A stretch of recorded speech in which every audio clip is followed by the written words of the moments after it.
Hi friends, welcome to our channel. இன்றைக்கி நம்ம சேனலில் என்ன பார்க்க போகிறோன்னா சிம்பிளான ஈஸியான எக் புலாவ் எப்படி செய்கிறதுனாங்க. வாங்க வீடியோக்குள்ளே போய் எப்படி பண்ணுன்னு பார்க்கலாம். 2 பெரிய வெங்காயம் கட் பண்ணி எடுத்து வச்சுக்கோங்க. 1 டொமேட்டோவை கட் பண்ணி எடுத்து வச்சுக்கோங்க. 2 சில்லி எடுத்து வச்சுக்கோங்க. Coriander leaves and mint leaves வந்து ஒரு கைப்பிடி எடுத்து வச்சுக்கோங்க. சில்லி பவுடர் 1 ஸ்பூன் எடுத்து வச்சுக்கோங்க. கொரியண்டர் பவுடர் 1 ஸ்பூன் எடுத்து வச்சுக்கோங்க. கரம் மசாலா 1 ஸ்பூன் எடுத்து வச்சுக்கோங்க. ஜிஞ்சர் கார்லிக் பேஸ்ட் 2 ஸ்பூன் எடுத்து வச்சுக்கோங்க. லெமன் ஜூஸ் வந்து ஹாஃபோடது லெமன் ஜூஸ் புழிஞ்சு வச்சுக்கோங்க. பாஸ்மதி ரைஸ் 200 கிராம் எடுத்துக்கோங்க. எடுத்து 20 நிமிஷம் ஊற வச்சு எடுத்துக்கோங்க. ஃபஸ்ட்டு வந்து எக்கை வந்து பாயில் பண்ணி எடுத்து வச்சுக்கலாம்.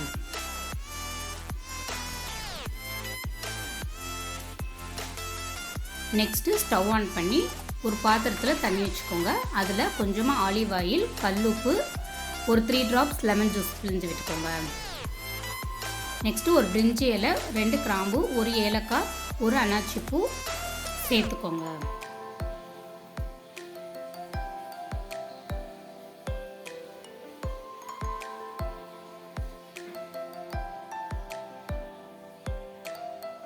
நல்லா தண்ணி கொதிச்சு வரையில் எடுத்து ஊற வச்சிருந்த அரிசியை சேர்த்து நல்லா வந்து 3/4 பதத்துக்கு வேகணுங்க. அரிசி ரொம்பவும் வெந்துடக்கூடாது. 3/4 பதத்துக்கு வெந்ததுக்கடுத்து அடுப்பு ஆஃப் பண்ணி ஸ்ட்ரெயின் பண்ணி எடுத்து வச்சுக்கோங்க.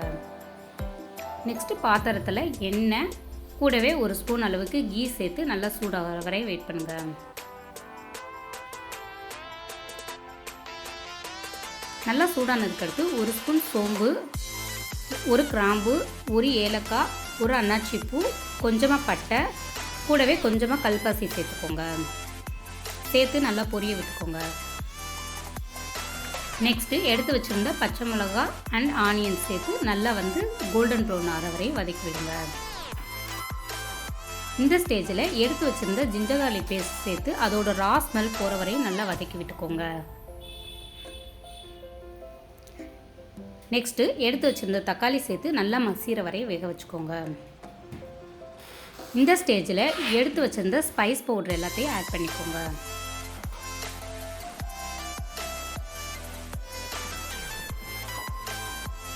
கூடவே டிஷ்ஷுக்கு தேவையான அளவு உப்பு சேர்த்துக்கோங்க. இந்த ஸ்டேஜில் எடுத்து வச்சுருந்த லெமன் ஜூஸ் ஆட் பண்ணிக்கோங்க. ஃபைனலாக எடுத்து வச்சுருந்த கொரியண்டர் அண்ட் மின்ட் லீவ்ஸ் சேர்த்து ஃபைனலாக கொஞ்சமாக தண்ணி சேர்த்து மூடி போட்டு மூடி வச்சுக்கோங்க.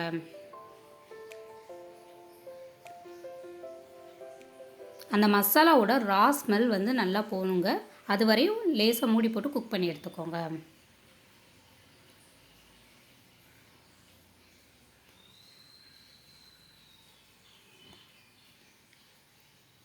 இப்போது ஓரளவுக்கு எண்ணெய் பிரிஞ்சு வந்துச்சு, ப்ளஸ் மசாலா வடையும் போயிடுச்சு. இந்த ஸ்டேஜில் பாயில் பண்ணி எடுத்து வச்சுருந்த எக்கை சேர்த்து கிளறி விட்டு அகெயின் மூடி போட்டு குக் பண்ணி எடுத்துக்கோங்க.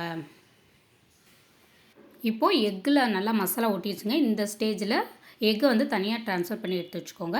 இதே கிரேவியில் வந்து ஸ்ட்ரெயின் பண்ணி வச்சுருந்த ரைஸை கொஞ்சம் கொஞ்சமாக சேர்த்து கிளறி விட்டுக்கோங்க. அரிசி வந்து உடையாத அளவுக்கு பார்த்து கிளறி விட்டுக்கோங்க.